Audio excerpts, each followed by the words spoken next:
Dobrý den, vítejte u premiérového vydání Heřmanoměsteckých zpráv nové televize Leknín TV.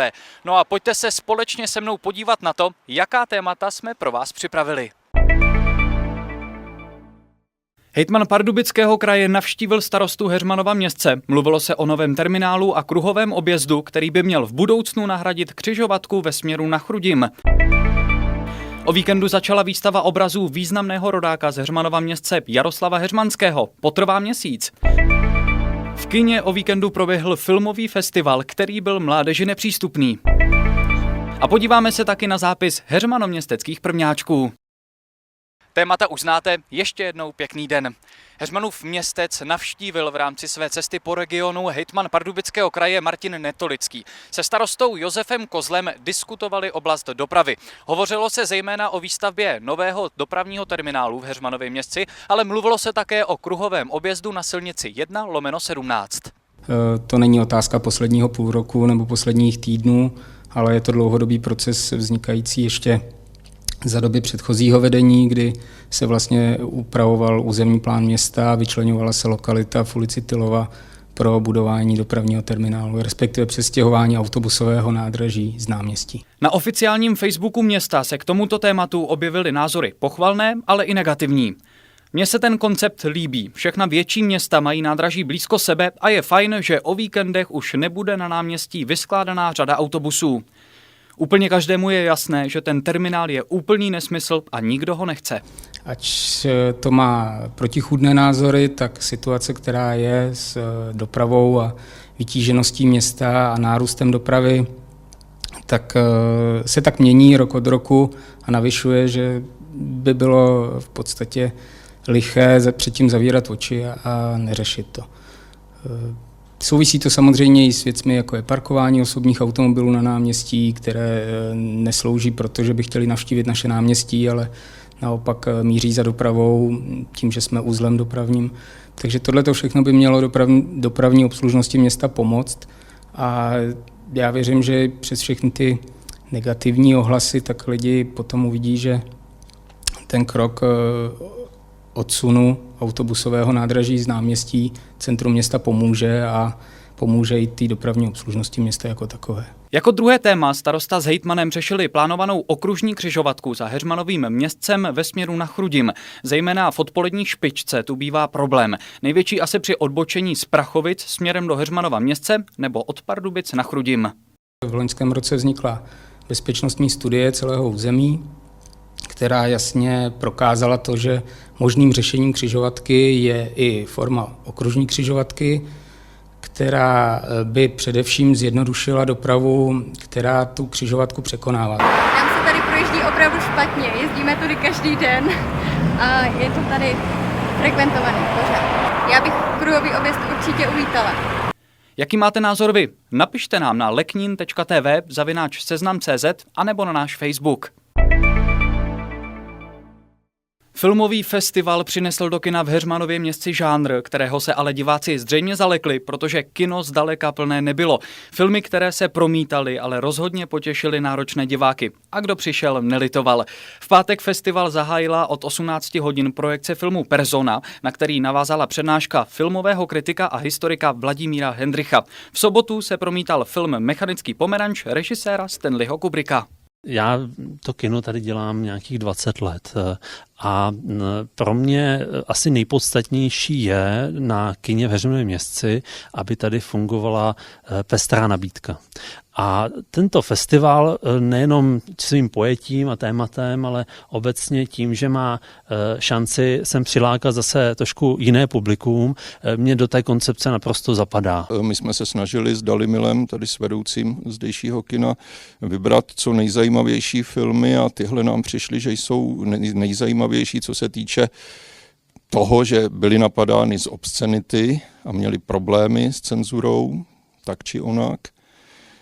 A na ty další filmy, které bych tady rád promítl, jednoduše nejsou práva, anebo nám nepřišly dostatečně kvalitní.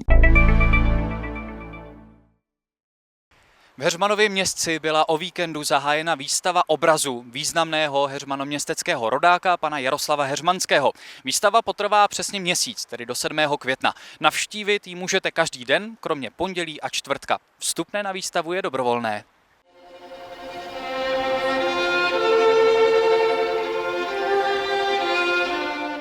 Setkáváme se u příležitosti výročí, 110. výročí narození Jaroslava Heřmanského, akademického malíře, s organizátorem výstavy, která byla konána na tuto počest Davidem Janatou. Davide, co bylo nejtěžší na přípravě? Tak nejtěžší bylo vůbec sehnat ty obrazy, protože lidi mě chtěli půjčit, ale někteří se opravdu zdráhali, což se ani nedivím, protože půjčit nikomu něco, co opravdu mám rád a čeho si vážím.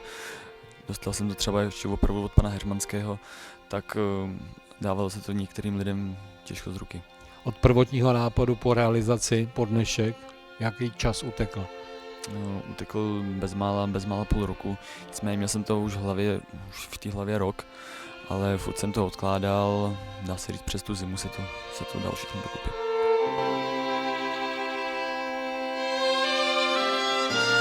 Podle hojné účasti na vernisáži se dá soudit, že to lidi velmi zajímá, co bys jim vzkázal.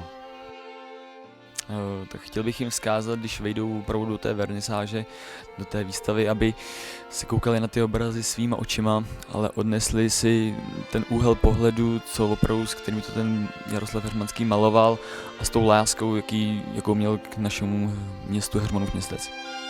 Děkuji za rozhovor.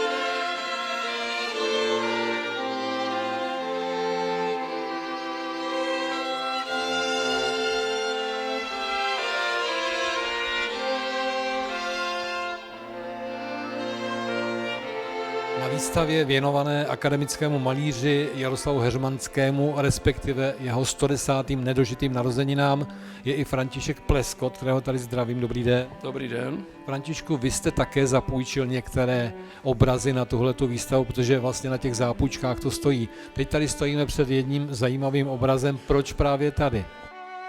No, tenhle obrázek je trošku jako charakteristický pro tuhle výstavu. Je starý přesně 60 let a mě připomíná chvíli, kdy jsem s panem Heřmanským, který mě v té době portretoval, vyhlíželi z okna a sledovali jsme ten krásný obrázek, který se v galerii v Pardubicích jmenuje Maškary na malém městě, který je pro mě celoživotní věc, kterou můžu vidět každý den dvakrát.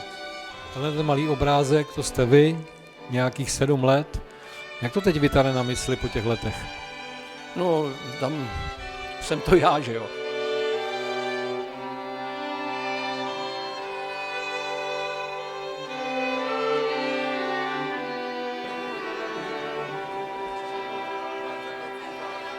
Jak hodnotíte tu výstavu jako celek? No, tak je to taková výstava pěkná, přehledná, k tomu výročí 110. Mně připadá dobře, jsou tady věci, které jsem v životě neviděl, jsou tady věci, které dobře znám a městečákům je potřeba občas připomenout. Minulý týden proběhl v Heřmanově Městci zápis předškoláků do prvních tříd. Ministerstvo školství pro letošní rok vydalo několik nových doporučení a také několik změn. Pro letošní rok je asi nejvýraznější změnou posunutí termínu zápisu z ledna právě na duben. Většina změn se zápisu prvňáků v Heřmanově Městci nijak zásadně nedotkla, protože v podobném duchu probíhaly zápisy i v předchozích letech. Nemalé organizační problémy ale přineslo posunutí termínu, protože škola nezná množství odkladů a počet budoucích tříd a má málo času na rozdělování žáků. Co se týče dalších novinek, tak letos rodiče žáků obdrželi 2 dokumenty. 10 pro rodiče a jak můžete pomoci svým dětem. Je tu popsána úroveň budoucího prvňáka, které by měl dosáhnout, a doporučení, jak se dětem věnovat a rozvíjet jejich schopnosti. Většina budoucích prvňáků si u zápisu vedla dobře a do školy se moc těší. Já jsem Simonka Svobodová, těším se do školy. V pondělí 10. dubna proběhl v budově Heřmanoměstecké synagogy také koncert žáků základní umělecké školy. My jsme byli s kamerou pochopitelně na místě a můžete se tak s námi nyní podívat na to, jak to žákům Heřmanoměstecké Zušky pěkně šlo. Účelem dnešního vystoupení bylo, aby si všechny děti zahrály, aby dokončili svoje skladby a měli šanci s nimi vystoupit, aby sami oni pak sami na tom vystoupení cítí, zda se jim to povedlo, nebo skladba ještě není zcela hotová a je potřeba pokračovat v nácviku.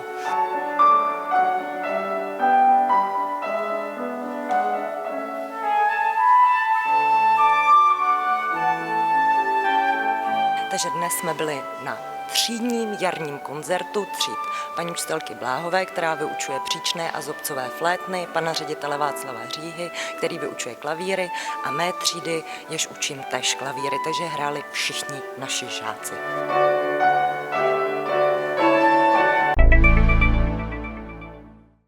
Na závěr dnešního prvního vydání Heřmanoměsteckých zpráv nové televize Letnín TV vás ještě pozveme do kina. No a já se budu moc těšit za 14 dní, tedy 26. dubna, s novou dávkou reportáží. Budeme moc rádi, když budete sledovat náš YouTubeový kanál a taky facebookový profil Letnín TV. Pěkný den.